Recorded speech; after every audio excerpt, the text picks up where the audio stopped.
Now, without any further delay, I request Mr. Ladda to start with his opening remarks. Thank you, and over to you, sir. Good morning, Anu. Very good morning once again. It is my pleasure to welcome you all to the earnings conference call for the fourth quarter and full year of financial year ended 2020-21. Firstly, I hope that you and your family members are healthy and keeping safe in this pandemic environment. Let me first take you through the performance of our company on a consolidated basis. The net sales for the quarter 4 was rupees 820 crores, which was 6.5% growth from last year's quarter 4. EBITDA was rupees 80 crores, which translates to EBITDA margin of 9.8%, and the net loss for the quarter stood at rupees 5 crores. For the FY21, the net sales was rupees 2,567 crores, EBITDA was rupees 285 crores, which translates to EBITDA margins of about 11%, and there was a net loss of about 15 crores. As we all know, that FY21 has been particularly a difficult period for the business environment due to the COVID-19 pandemic. The fourth quarter clearly marked a change in business sentiment as unlock measures gathered steam and rollout of vaccine appeared imminent. I'm happy to report that in the fourth quarter, operations across our all three business verticals returned to normalcy. I would also like to highlight that the company is committed to well-being of all the stakeholders and have undertaken various initiatives under ESG, Environment, Social and Governance framework during the year. Businesses have worked on deploying facility environmental module and facility social labor module for management of raw material, energy saving, water conservation, emission control, etc. Further, CTIL has engaged services and expertise of Empower Foundation for mental well-being of our employees and their families, especially in current pandemic period. CTIL also has a strong governance framework, thereby adhering to all the compliances in letter and spirit. Now, let me take you through some of the key highlights across our three business verticals. Starting with the real estate division, talking about the financial performance during the quarter for this segment, lease income from the commercial projects stood at rupees 35 crores. EBITDA loss was in the real estate business for the quarter was rupees 1 crore. For year as a whole, for FY21 on a consolidated basis, lease income from the commercial projects stood at rupees 142 crores, which was a marginal decline of 3% year on year. EBITDA for the year was rupees 31 crores with EBITDA margin of about 22%. The real estate sector continued to gain momentum in quarter 4 of FY21 after strong performance in the festive season in Q3 FY21 with top developers reporting improvement in their sales. The industry is witnessing a continuous shift in preference towards branded developers from customers along with consolidation as landowners and smaller developers seek to partner with reputed developers. While our two commercial assets, Birla Aurora and Birla Centurion, continued to generate stable rentals, we registered strong sales performance across all our three launch projects, that is Birla Banya at Kalyan, Birla Alokya at Bengaluru, and Birla Navya at Gurugram, on the back of the healthy demand in the residential real estate segment. And we sold residential inventory worth rupees 334 crores in the fourth quarter, and total sales in FY21 stood at rupees 621 crores. I'm happy to report that Birla Navya Gurugram closed sales of rupees 500 crores, and the project also received the iconic Sustainable Township in Gurugram award from Hindustan Times in the quarter. And we achieved the milestone of cumulatively selling 1 million square feet of inventory, which is worth more than rupees 1,000 crores in a span of less than 2 years.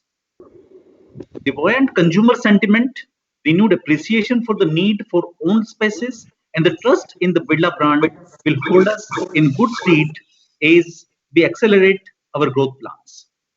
Moving on to the pulp and paper segment, for the fourth quarter of financial year 2021, the sales from this segment stood at rupees 566 crores. EBITDA for this segment was rupees 80 crores with EBITDA margin of about 14%.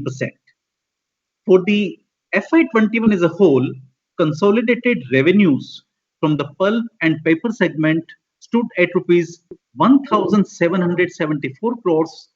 EBITDA for the year was rupees 221 crores with EBITDA margin of about 12.5%. The demand for the segment picked up in the quarter with the anticipation of higher paper consumption on account of reopening of schools, offices, etc., an indication of the Indian and global economy returning to normalcy. This resulted in quarter 4 FY21 performing significantly better than the previous quarters of FY21. Sales volumes grew by 15.7% in Q4 FY21 as compared to Q3 of FY21 and 4.6% compared to Q4 FY20. The capacity utilization during the quarter was 100%. During Q4, demand for lower GSM non-copier paper improved due to offline examinations proposed to be conducted by CBSE and state education boards. This increase in demand also resulted an increase in raw material prices. Copier demand also picked up due to the reopening of offices, judiciary, as well as schools in some parts of the country. Copier purchases were made by the traders in the market with an intent to build up channel inventory levels. Consumption of tissue also saw an uptake due to the reopening of major consumption centers like cinemas, restaurants, etc. However, export business got negatively impacted due to disruptions in supply chain and logistics services, which primarily increased freight charges and created scarcity in container availability.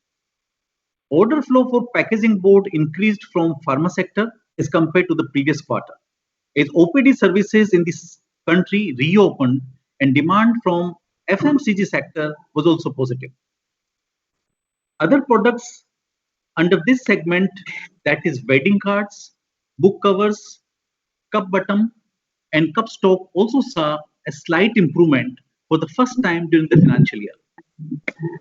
In the international market, there was a sharp increase in the soft wood pulp prices in this quarter. As a result, paper manufacturing costs went up. Finally, I'm happy to report that the new tissue plant has been commissioned in March 21, which is having a capacity of 36,000 metric tons per year. And this means that our tissue manufacturing capacity has gone up by 100%. Now we have total tissue manufacturing capacity of 72,000 metric tons per annum. This will help in driving good sales growth in FY22. Although the medium to long-term outlook for Indian paper industry remains strong, the second wave of the mutated COVID-19 virus can affect demand in the domestic as well as global market. Now let's move on to the textile division. I would like to request Mr. R.K. Dalmia, who is the Senior President of Century Textiles and the full-time Director of the company, to give the key performance highlights. Over to you, Mr. Dalmia. Thank you, Mr. Ladda. Good morning, ladies and gentlemen, and welcome you all to this earnings conference call of the company.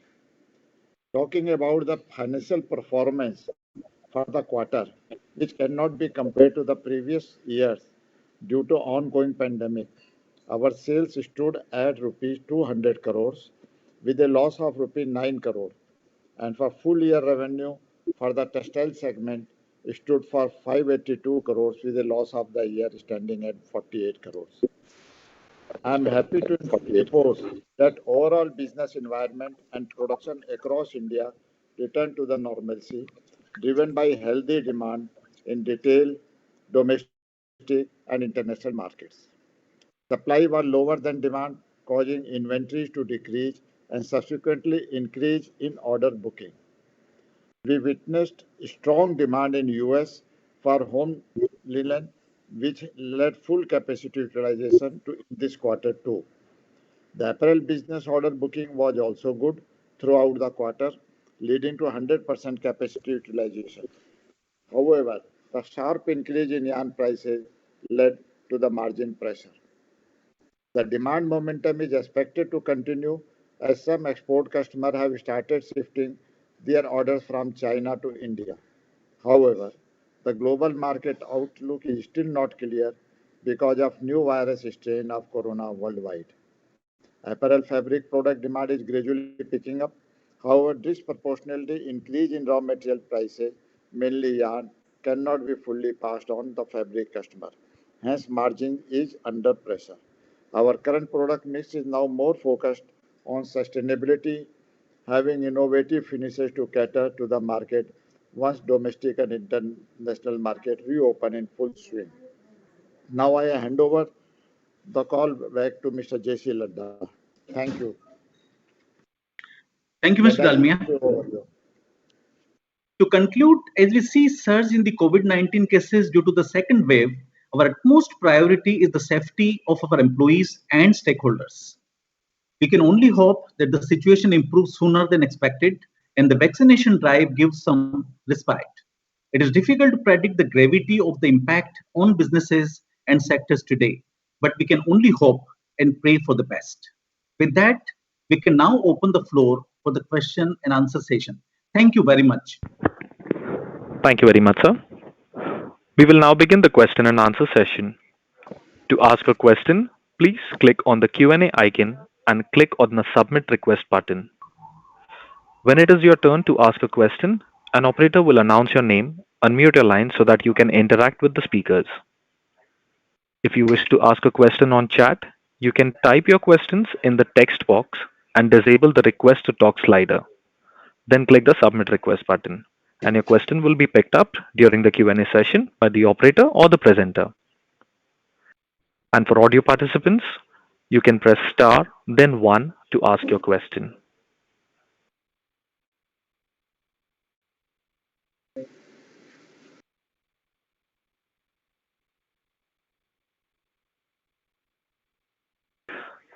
The first question is from the line of Samir Dalal from Natwarlal and Sons Stockbrokers. Please go ahead.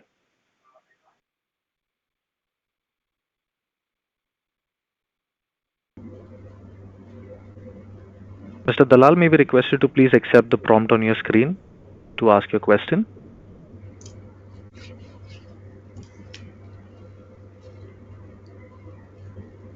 Yeah.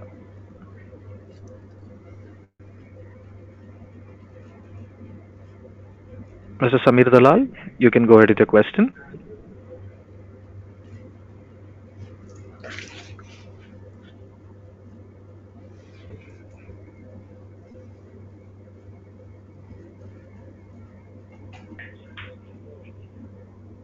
While we check the line for Mr. Samir Dalal, we take the next question from the line of Vijay Subramanian from Trustline Holdings. Please go ahead.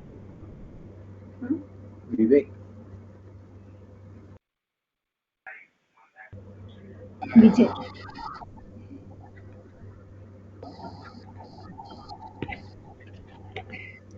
Mr. Subramanian, you will have to unmute your line and go ahead with your question. We can't hear you. Yeah, sorry. Thank you. This is Vijay from Trustline Holding. My question is regarding this. You have increased the capacity of tissue paper from 36,000 tons to 72,000 tons. Now, is the demand enough that you will be able to fully utilize this capacity, or it takes gradually over a period of time? I also like to know how is the tissue paper prices, and do you see any structurally good thing happening over there, and also about some color on the import threats? Hi Vijay, morning. This is JP Narayan. In terms of tissue machine loading, I think we have got a order book for next 2 months. And in this case, I think we are exporting 50% of our total production. And we don't see any issue, especially the tissue loading of this machine, because this market, especially in virgin grade, is growing at the rate of 15%. And with the awareness, the personal consumption, especially the consumption in home sector, has gone up during the pandemic, during this pandemic, and we are anticipating that this demand will jump further in future because away from home is little dormant right now. Still, the order book is good. Once the away from home segment will open, the demand will be further bullish. On tissue prices, right now the international pulp prices are very high. Softwood prices are in the range of $1,000 per ton. So till the time international prices of pulp will be higher, the manufacturing cost in the other country will be very high for the tissue, and it will give a good leeway for us to export the tissue at a higher realization. For future outlook for the tissue, we are quite optimistic that the future outlook of the tissue, especially in this country as well as in the international market, will be very good. So we don't see any loading issue on this machine, and we are anticipating that next 4 to 5 months we will able to load this machine 100%. Excellent. Thank you for that. Can you give some outlook on the pricing? How is the pricing of the tissue paper? Right now, the BJ pricing of tissue is very attractive. We are on the EBITDA margin of in the range of 24 to 25%, and it is in the range of above 70,000 rupees per ton right now. So it's going good because it's proportionate to the softwood pulp prices, because in tissue manufacturing a lot of hardwood as well as softwood is being used. Okay. Thank you, sir. That's my questions. Yeah. You're welcome. Thank you. We take the next question from the line of Venkat Samala from Tata Asset Management. Please go ahead. Hi. Thanks for the opportunity. Sir, if you could start by helping us understand how the capacity utilization levels across the different segments are at this point in time, and have you been impacted to an extent by the second wave regulatory norms, whatever restrictions could be imposed by the local or the state authorities at this point in time? Sir, first question, that the capacity utilization in all three segments, I think tissue we are operating at 100%, old machine at 100% and new machine at 70%. So putting together in the range of somewhere 75%. So, and board, especially the packaging segment, we are operating at 100%. Regarding the writing printing, it is slight slow, but there is no restriction from the regulatory authorities because packaging as well as the tissue comes under Essential Commodity Act. Right. Sir, so what would be the blended capacity utilization level for the paper and pulp business? Last quarter, we have achieved 100% capacity utilization. Right. So it's slightly off now, as I understand, because of some and writing paper. This quarter we are anticipating somewhere around 85 to 90%. Whatever the drop we are anticipating, that will be there in writing printing paper. Understood. Sure. And across the other segments, sir? They will be full. Tissue and packaging, that will be full. 100%. Right. No, I mean textiles and real estate impact now because of the restrictions. Textile, I will request Mr. KT to pitch in, and Mr. Dalmia is there about the textile. Yes, in textiles also, in quarter 4, we have run with full capacity. Order position was good. We have overbooked, but in apparel and home textile is already booked because the US market has picked up, and because of work from home culture has created a good demand for the home textiles. But due to this second wave of COVID, now there is lockdown in the country and particularly in big markets. So now they are delaying some orders and they are holding some orders. So this will put a restrictions on the capacity because we cannot create stocks. And secondly, the color breakup, etc., all will wait, so we cannot go ahead for that production.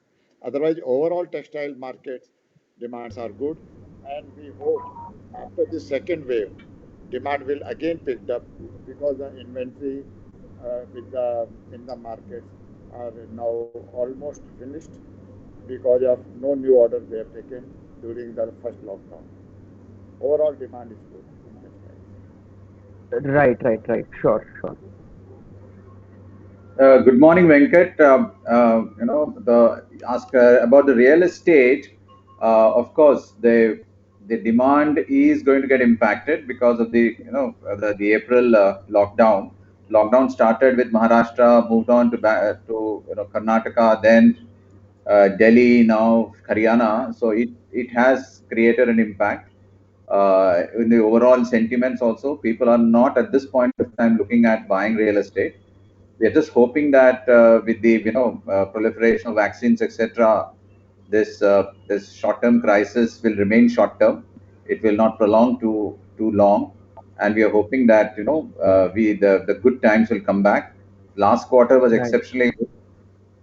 We did more than 100%, 110% increase in our sales compared to Q3, and I'm hoping that once this major situation right now improves a bit, the demand will come back into the market. Sure, sir. We are hoping for the same. So just with respect to execution, is there any impact because of workforce migration as such on the ground across different projects? Yeah, so largely a couple of things because of some kind of experience of last time. Some workforce has quit the sites. Some people have come back, or we have been able to replenish. Overall, I would say there has been about a 22% reduction in the manpower. But largely, our manpowers are in place. Work is going on. Again, Venkat, if the situation prolongs, then it will have an impact. As of now, we have contained it, but we are keeping our fingers crossed. Understood. Right. Sir, just while we're talking about the estate segment, just wanted to understand how is the launch pipeline at this point in time. I know things may be a little fluid, but as things stand now, how's the launch pipeline looking like in FY22? Yeah, so the launch pipeline, we are hoping and we are hopeful quite that we will be able to do all our planned launches this year. Nevertheless, they will get delayed.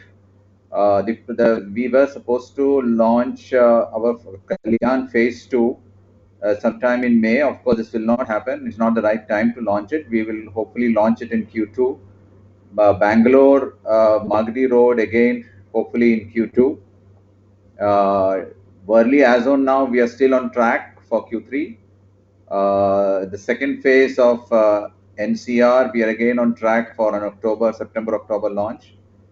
Provided the sentiments remain robust, and this is the sort of plan that we have as of now. Understood. Sure. And sir, we have not really added any projects in the year gone by, right? Fiscal year gone by. So any outlook with respect to that? I mean, how is the pipeline shaping up there? So Venkat, we are aggressively looking at adding projects in this financial year. We will be adding, yeah. We are looking at it. Hopefully, before the next quarter, we will be able to share some good news. Right. So should we hope for some project addition to come through by the next quarter? We are hoping, yeah. Again, we are doing due diligences of a few projects, but things have got slowed down a bit. Right. So the situation could impact a little bit, but I'm hopeful that we'll be able to add, some projects by the time we meet again for the next quarter. Right. Sure. Okay. And as things stand as of now, how should we think about the project additions in FY22 versus say FY20, which was more like a normalized year, right? Yeah, so I am hopeful that we should add at least another 2 or 3 projects, at least. Okay. Yeah. Sure. With respect to some numbers, what was the construction spend in FY21? Construction plus approval. Yeah, so I don't have that number offhand. So Right. I will have to circle back to you. Offline, I can give that number to you. Okay. Sure, Yeah. sure. And one last question. So, specifically, this is about the textile business. So, just wanted to understand how much integrated are we, and to that and to what extent do we have exposure to increase in the yarn prices?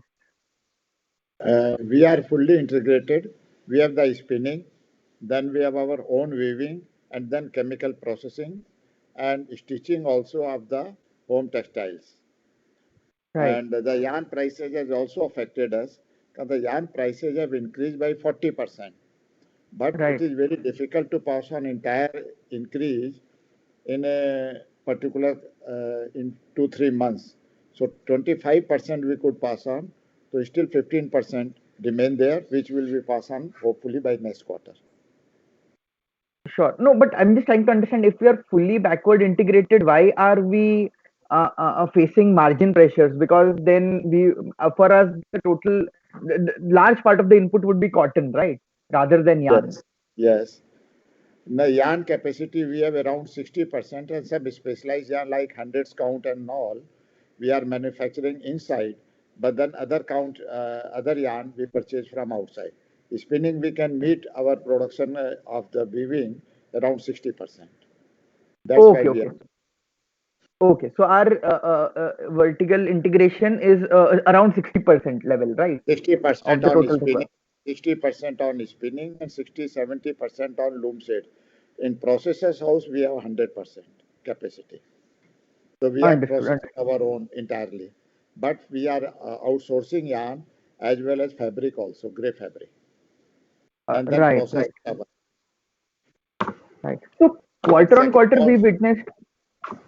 yes, and further to add, the cotton prices has also increased, and now where the demands are more of organic cotton and Pima and Egyptian, their prices of cotton has increased considerably.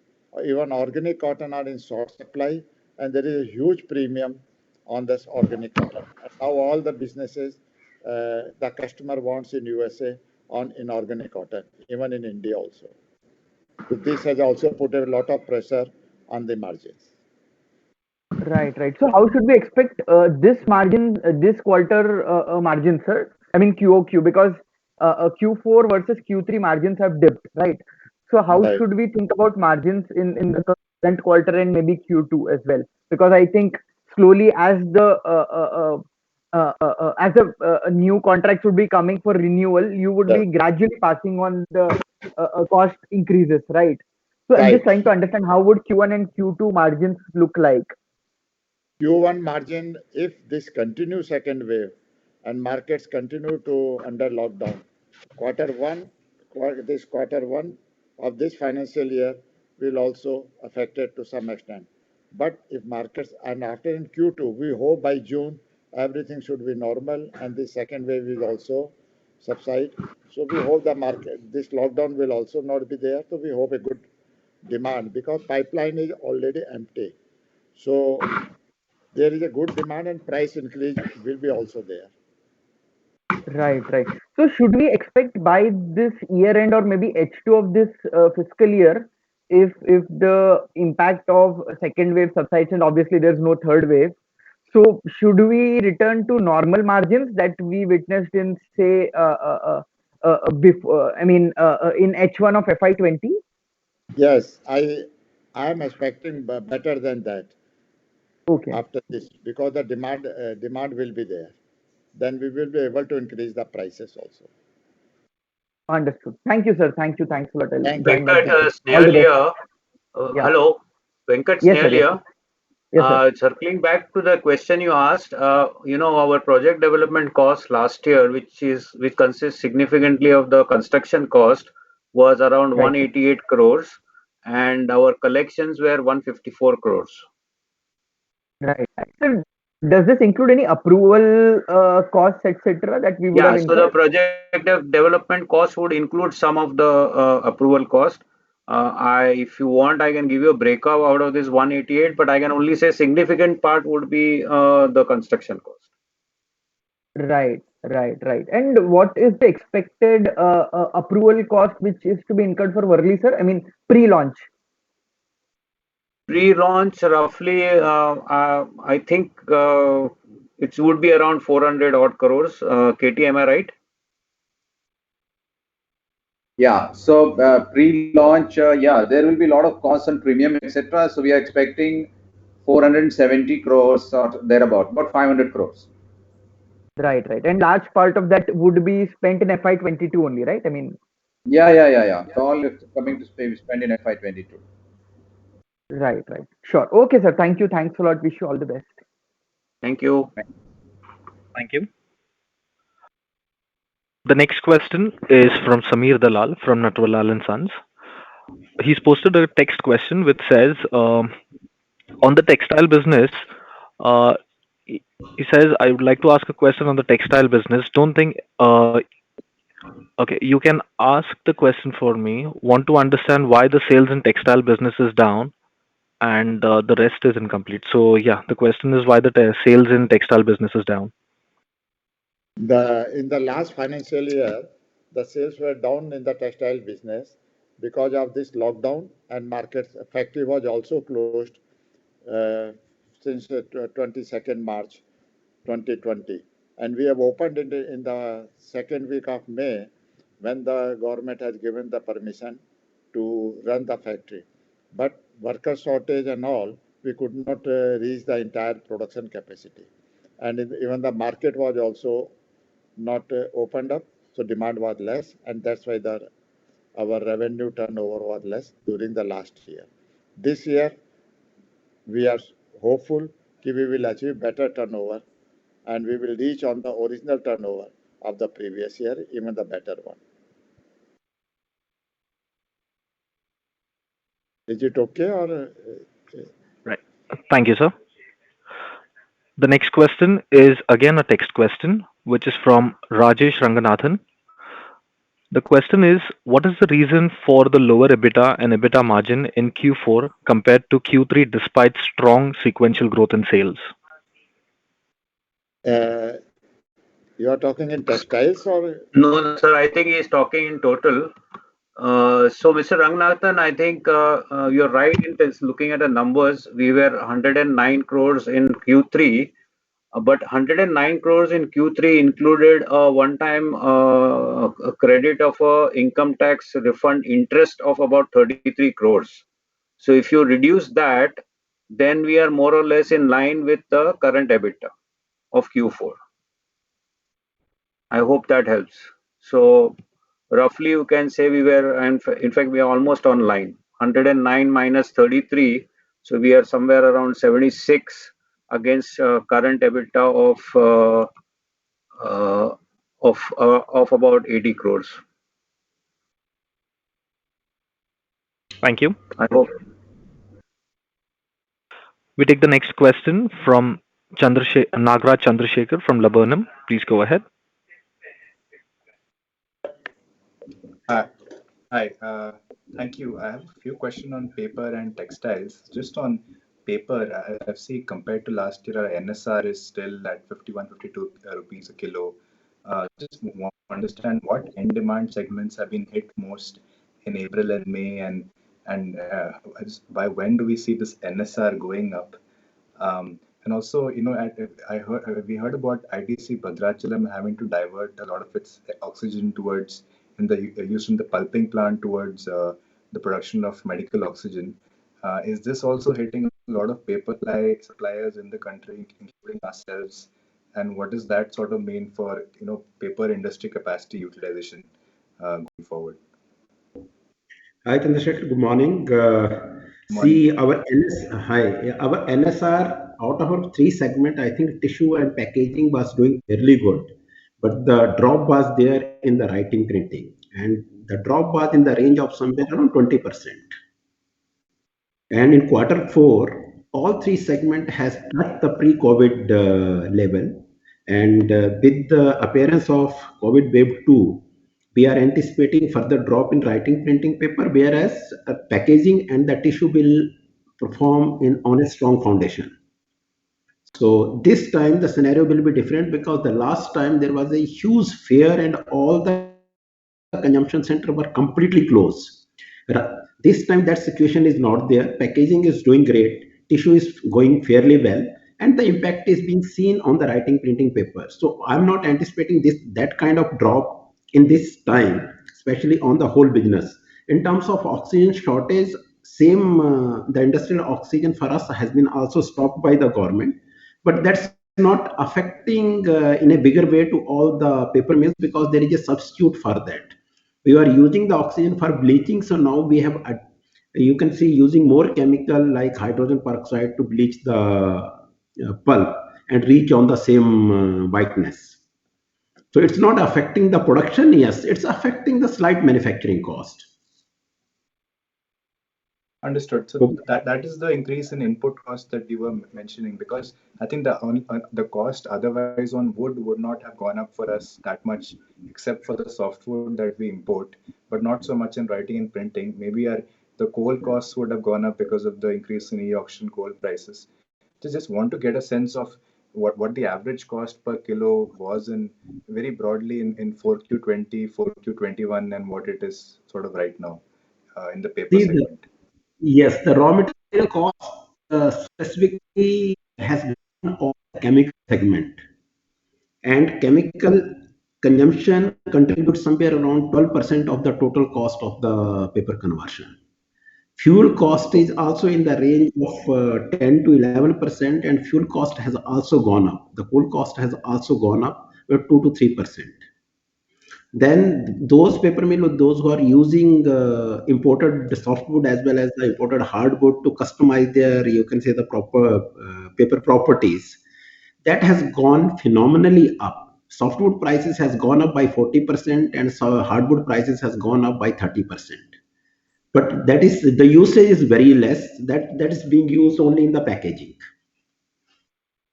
But I can say there is a if there is a input overall. If you see, there will be input price hike will be in the range of 4 to 5%. Understood. But the ability for us to raise pricing and keep this sort of 15% margin is not at 90% utilization is not in doubt. It is just the demand has to be there in terms of volumes and has to come back in printing and writing paper. That should get us closer to 20%. Yeah, that should be because right now, if the COVID second wave will stay for a longer time, then it will be affecting the demand of writing printing paper. Otherwise, if it gets subside well in time, then the demand will be very high because the new education policy is getting rolled out. So all the books will be printed newly across the country.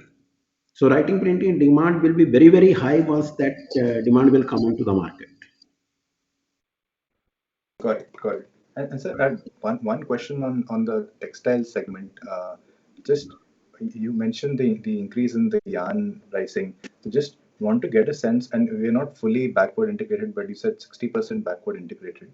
So just want to understand what was the yarn to cotton spread, maybe on a per kilo basis in the middle and upper counts, I think, which is mostly where we play in, say, third quarter 21, fourth quarter 21, and what is it right now that spread? The cotton is around 60%, 62 in the fabrics, and remaining 40% is the other cost. But that depend again the quality to quality. Sometimes it is 50, at sometimes 60 or 65 to 70%. That depends. And the overall demand last financial year, because of this COVID, it was not there. But this year, if the situations improve, we will get a full demand. That we believe, because pipeline and stock with the buyers are empty. So that's we are looking good quarter after second or after first half. And so also cotton prices and cotton production. Do you have a view on cotton prices this year? Last year was a record crop. What are you seeing this year for India? This Because year the globally they're cotton up. prices, yes. Last year cotton crop was good, and cotton prices were almost stable. Some increases were there, but the major problem in cotton now everywhere the demand is organic cotton, and which is not grown in India so that much quantity, and demand is huge. I tell you the premium, suppose a cotton, particular cotton of 29 is 42,000 per candy. And then on premium for organic cotton is 24,000. So that cotton Wow. becomes 42 by 24,000. Wow. So that is the problem. And that is the putting lot of pressure. Secondly, now for our home textile business and for our apparel business, buyers are also asking for imported cotton like Pima, which is from US, and Egyptian cotton from Egypt. Their prices Yes. have gone up considerably. So as far as prices of current cotton season, which will start from October, I believe the cotton prices should remain stable, but we have to keep a watch on organic cotton and international prices, particularly of Pima and Giza, which is from US and Egypt. Thank you. Thank you. Thank you. We have a few participants on the audio to ask their questions. We take the question from the line of Giriraj Daga from KM Visaria Family Trust. Please go ahead. Hello. Hello. Am I audible? Yes, sir, you are. Yeah. So my first question is related to our real estate division. You mentioned 188 crore project development cost, right? Which include construction. This is for FY21. Yeah, That's correct. That's And what was the last year number? no, this is last year's number. FY20. Yeah, we'll have When to I say come last back year, to I mean like FY19-20. yeah, we don't have that number, immediately. We'll have to come back to you on that, Giriraj. Okay. And the question related to this only, what will be the construction cost and development cost next year, FY22? Yeah, we'll have to come back to you on these, detailed figures. We are looking at almost 1,100 crores of, cash outflow in terms of construction cost and approval cost for the coming year. Okay. One suggestion on that 9K, if you can include these numbers in the PPT, since many of the other real estate companies do that in terms of construction cost and development, so they include in the PPT. You can also do from next quarter, that would be really helpful. Okay. Second query is related to my second query is related to cash collection. So last 2 years we had seen a good amount of booking in terms of almost close to 1,000 crore. But when we obviously look at collection, it is relatively muted so far. It's as you know, like 250 crore in combined 2 years. When can we see this collection picking up materially? Will it be in FY22 or FY23? So we are expecting about close to 400 crores of collections in FY22. Okay. And FY23 can it be? Yeah, FY23 should be close to about. I mean, we are not giving forward-looking statements at this point of time. So depending on the launches, etc., we will come back to you on that. As of now, these forward-looking statements, I don't know whether it can be given these calls, but depending on how many launches happen this year, we'll figure that out. Okay. Just my last questions on the textile and the paper side. Of textile first. Have you seen the worst of the spread in the Q4, or it can hit in the Q1 also? It is too early to say how long this lockdown will continue. That we have to watch. That depend on that. So I'm actually looking at the spread, like your cotton prices, finished products minus your yarn prices. Yeah. So I agree that if volume would be low, we will be making lower money. But has the spread hit the bottom, or spread might also compress further in Q1? In Q1, we will have a hit, but hopefully in Q2 we will be able to get a better price and recover. It will be able to recover it. Q2 should be better. Last thing on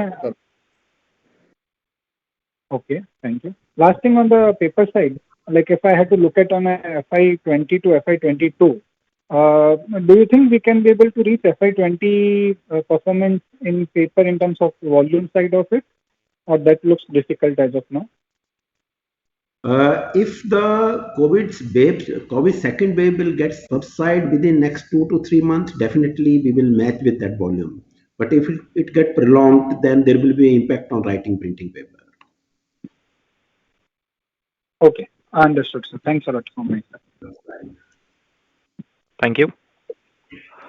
The next question is from the line of Sanjeev Mota from B&K Securities. Please go ahead. Hello, good morning, everyone. I had 2-3 questions. One was a clarification. This was regarding your tissue paper. So you said that you'll go to 72,000 tons this year, and by the, I guess, second half, you're talking about 100% capacity utilization there. So shall we assume, let's assume that the prices remain where they are. Should we assume that for the entire 72K, we can do the similar EBITDA margin as we are doing now? Not exactly, because right now the international pulp prices are at the higher side. But we are anticipating that it should get stabilized somewhere around $750 or $800. Right now it is selling somewhere around $1,000. So the tissue prices are based on that. If the international pulp prices will fall by $200, proportionately the tissue prices will also come down. So what we are anticipating, it will be somewhere in the range of 63 to 65,000 rupees per ton. Right now it's at a higher side. So that will be the stabilization bench for the tissue prices. It's based on the margin. Instead of 24%, what you are saying currently can come down to 21%?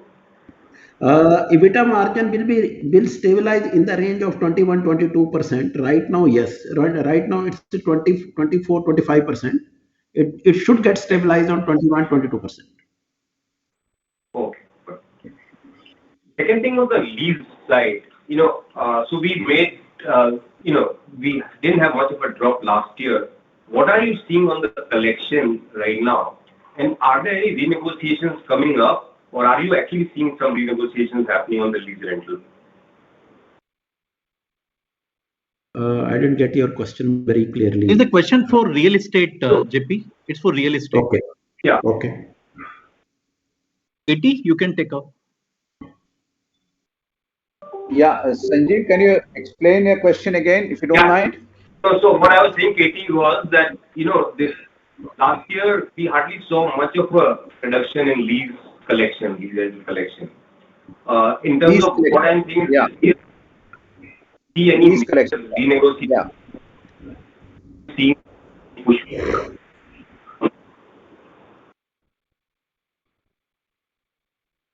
Sanjeev, you're not audible.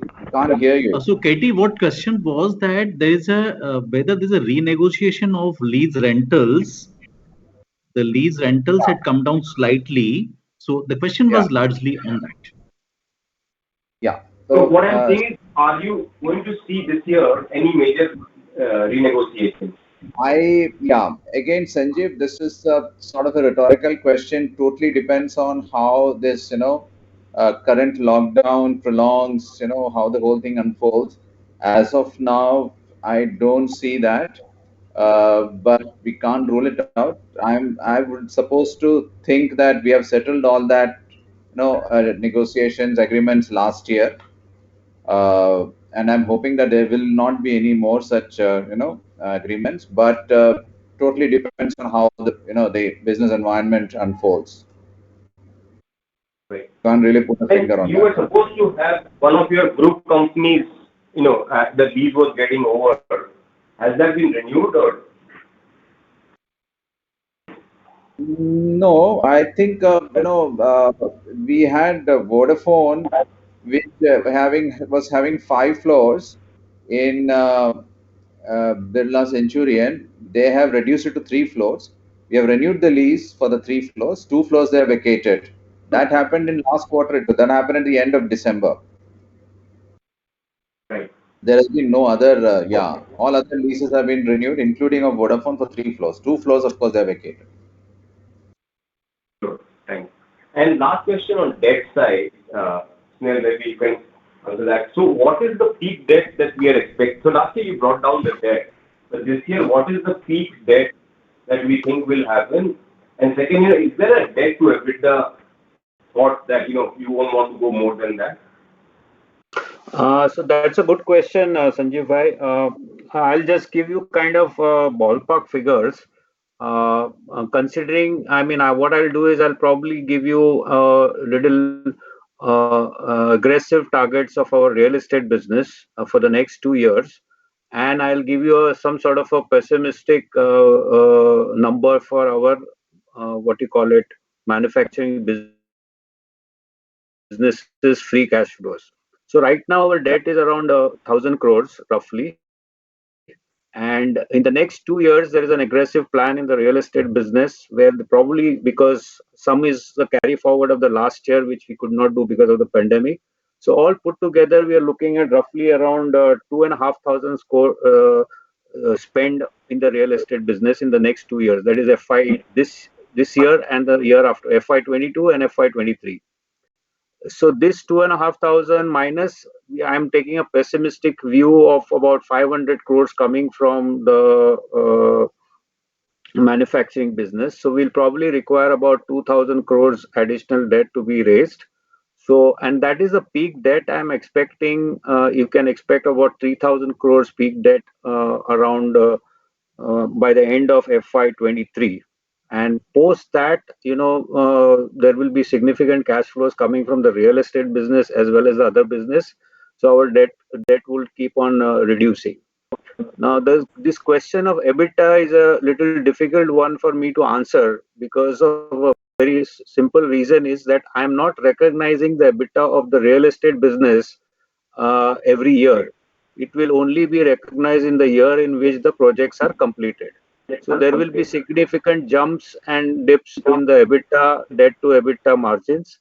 And even considering that roughly at the peak debt with the current EBITDA's estimation, I would probably be around a level of 5, which would be which would be my peak. I hope that helps you. Yeah, absolutely. No, thank you, Snell bhai. Thank you. That's it from me. We take the next question from the line of Pratibh Agarwal from ITI Mutual Fund. Please go ahead. Yeah. Good afternoon, sir. Thanks for taking my question. A couple of questions have been answered, but I have a few things to further ask. One is in paper division. So, like you mentioned that if the education policy gets rolled out, then the demand could be back for the writing and printing paper. But so in case that takes a little bit of more time, and if we take a scenario where the lockdown is like lifted, so what is the probability of FY20 volumes coming back? So why I am asking is that just to understand that many of the functions have started happening online. So is there any major impact on the volumes of paper due to that? Yes, you're right, Mr. Agarwal, that once these institutions, judiciary, and the offices will not happen, then the writing printing paper will get affected. But it's not that it will affect in a bigger way. Our total volume reduction max can go up to 10%. Because what we are anticipating somewhere a 20% drop in writing printing paper, whereas tissue and the packaging segment will drive aggressively. So on a whole, if I can take maximum drop of 20%. So we are in the range of 80 to 85% of our volume compliance, what we have projected right now. Okay, sir, understood. And like if it goes above, regarding capacity, I'm trying to ask, if things fall out for the positive, so how much capacity increase that can we take above a 4.5 lakh ton that we have as of now? Right now, our new capacity is 4.8 lakh tons because there is an additional of 36,000 tons of tissue. And beyond that, I think it's hardly 1 or 2%, but beyond that, it cannot be stretched. Okay. So that's what I was trying to ask, sir, like in case everything falls out to be positive and education policy comes up, writing and paper volumes demand goes up. So how much that can be catered from a capacity? Is it sufficient? See, quite obvious during that time, the demand of writing printing will be very high because the entire country is changing the entire, the complete syllabus. So all publisher has to reprint the books. The old syllabus will not work with the new policies. So during that time, demand will be quite higher. So what we can cater, whatever the maximum capacity we have, and with the slight change in the product mix, we can increase by 5 to 10%, but not beyond that. Understood, sir. And sir, one a little finer details that I am trying to ask in your packaging division numbers, so that in your presentation the volume numbers as well as revenue numbers are given. So if I work out the realization, so it is coming out to be 3% drop for the Q4 YOY. And I've been reading in some news articles that packaging paper costs because of e-commerce and pharma are going up. So I'm trying to bridge the gap between these two sets of information. So if you can just throw some light upon that.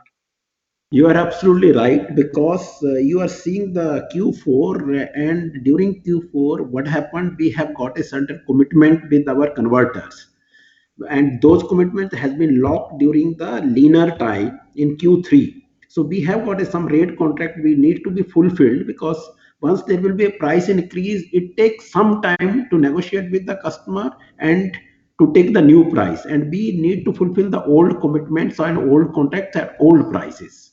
So those has impacted in Q4 and it has now started giving the result in end of Q4 and the Q1 of FY22. Understood. So going ahead with new contracts, is there possibility of a bigger hike because this e-commerce and pharma, all these things are driving the demand for packaging paper quite a lot? We had already taken that and it is showing the result now in Q1 and onward. So we had that hike has already come. It has already taken now. Understood, sir. And just one last clarification on the number of 400 crores approval cost for Worli, I suppose. So just trying to understand that 400 crores is only approval cost and doesn't include any other element in that? Yeah. Yeah. So that is largely the approval cost, the premium cost. It's about 470 crores, which is largely the premium cost we'll be paying. There will be other costs also. All right, sir. So those were my questions. Thanks for answering them and best wishes. Thank you, sir. Thank you. Thank you. We take the next question from the line of Venkat Samala from Tata Asset Management. Please go ahead. Hi, thanks for the follow-up. Sir, with respect to paper and pulp segment, just wanted to understand now that you expect, obviously assuming that the pandemic is not really prolonged, FY22 volumes to be similar to FY20. So when do we expect margins to normalize by? I mean, 20% mark, when do we expect that to hit that range?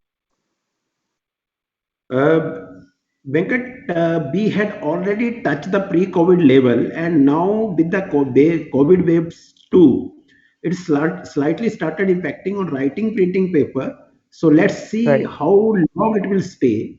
But I'm not seeing any impact on tissue as well as packaging. They will be at FY20 level.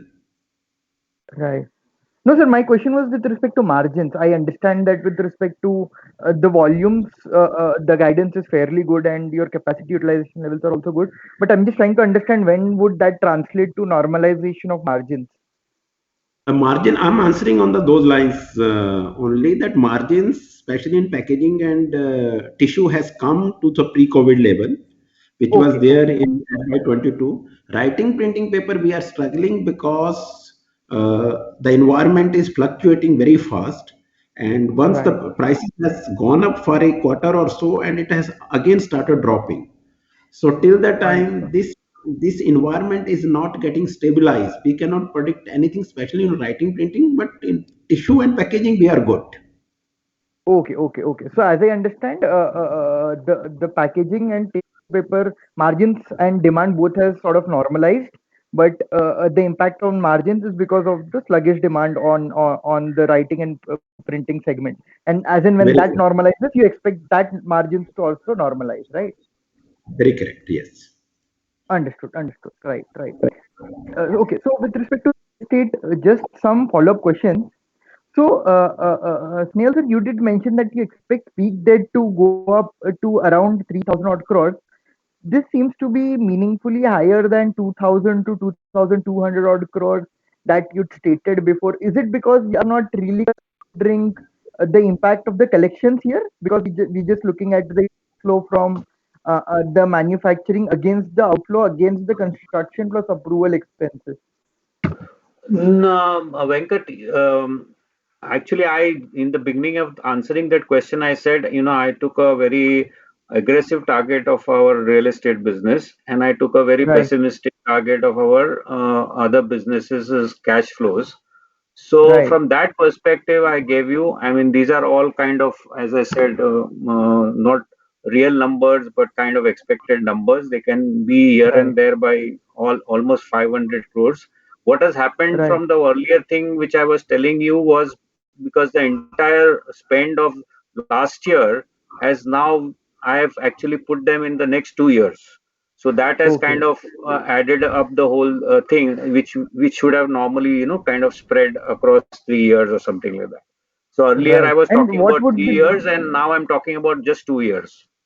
right. And what would be that quantum, sir? I mean, which is sort of pushed forward from FY 21 to 22, roughly. I would roughly would be say around 500 odd crores, but Okay. Understood. mainly it is related to Worli, because Worli got Right. delayed because of the Right. pandemic, and we are not getting any approvals, etc. The BMC or MCGM was completely working on the pandemic, so there was not much activity on that. Right. So, I mean, a more realistic, I know that this looks to be more like a very pessimistic case, but against the construction spend of 2,500 crores, we have manufacturing business inflow of 500 crores and 400 crores annually from the collections. Would this be more like a No, realistic so scenario? No, so when I gave you the number for the requirement of real estate of about 2,500 crores, this was after considering the realizations, collections.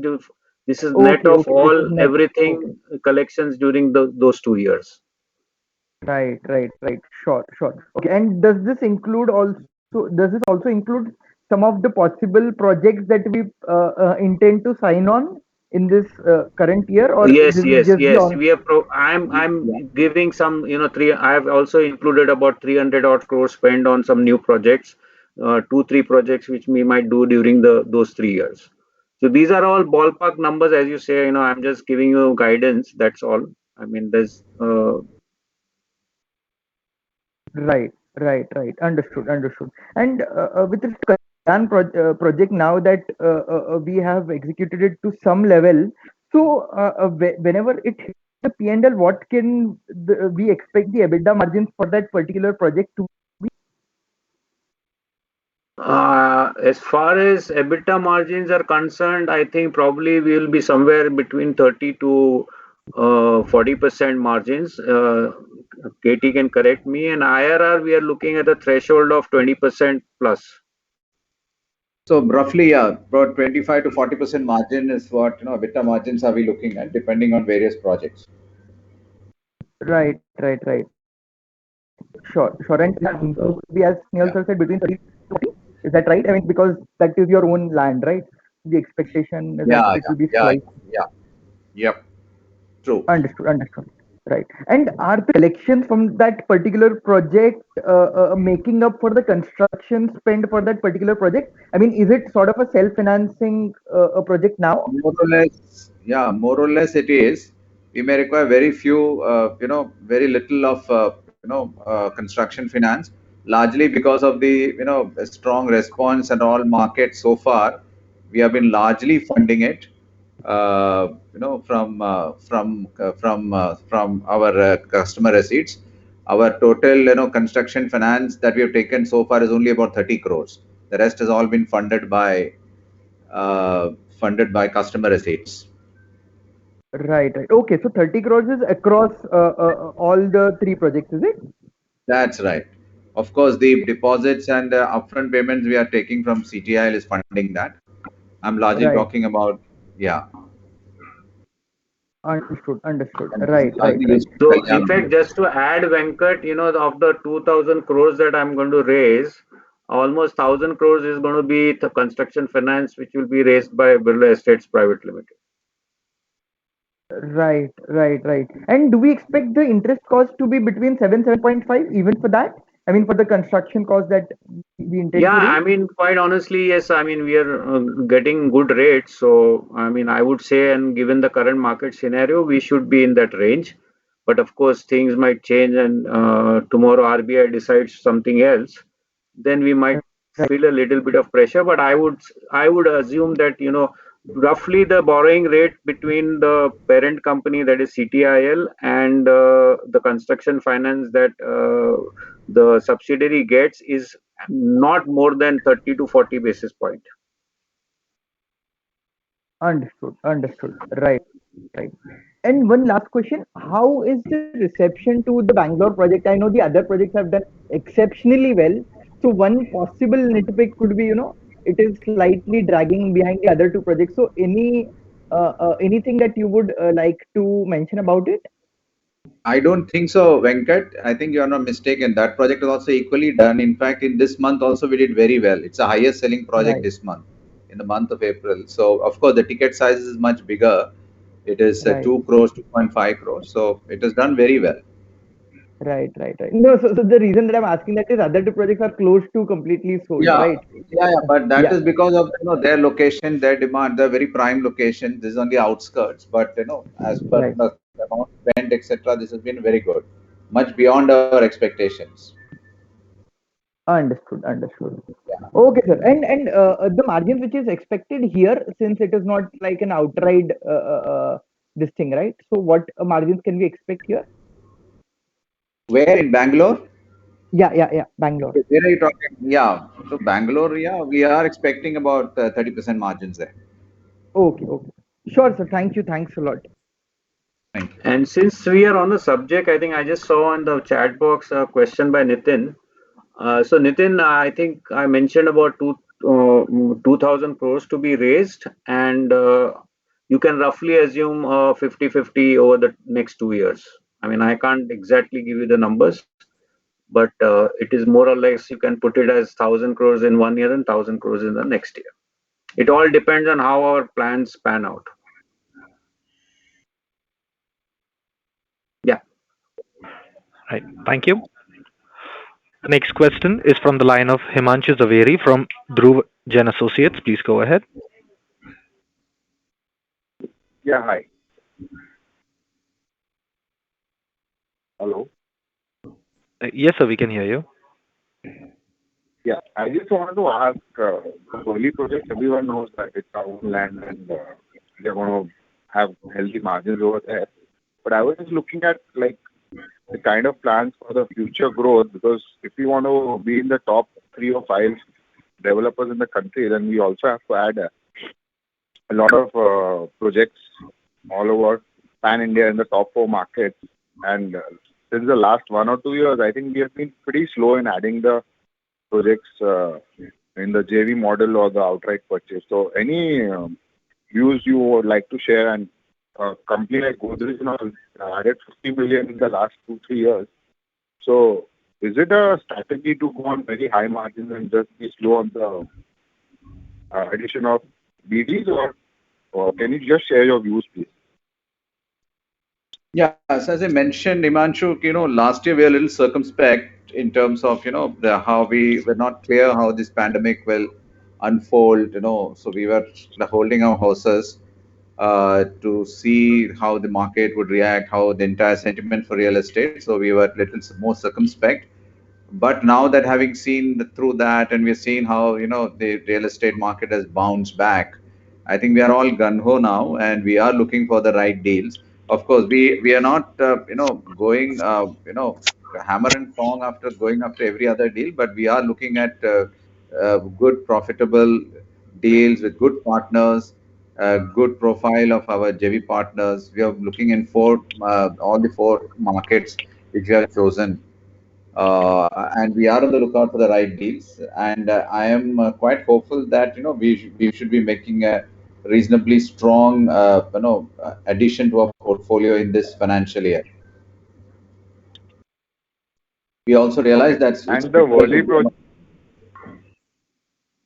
Yeah, continue. Yeah, no, I was saying we also realize that is very pertinent and important from the point of view of being amongst the top developers in India. We are pretty aware of that, and we are going to take steps towards that direction. Yeah. And one more question regarding the Worli project. Are we on track for October-November launch? And launch tracker, we are saying only 30 lakh square feet. Before we are projecting in 38 around 50 lakh square feet. So is it that this is the residential part and there is another commercial, which is all the total potential is only 30 lakh square feet? Yeah. So so we had told it's anywhere between 40 to 50 lakh square feet. What we are talking about, 30 lakhs is only on one part of the project. 30 lakhs is the residential part of it. Commercial is another 10 lakhs. And the 30 lakhs is also, it could go up. As of now, it's an estimated 30 lakhs. It could go up to maybe 35 lakhs also. As I told you, this is on the first the FSI for this mill lands is still under abeyance. So we have gone as per the stricter of the two rules. And as of basis today, what we have in hand is about 30 lakhs. It could go up. So we are looking, and this is only the residential part of it.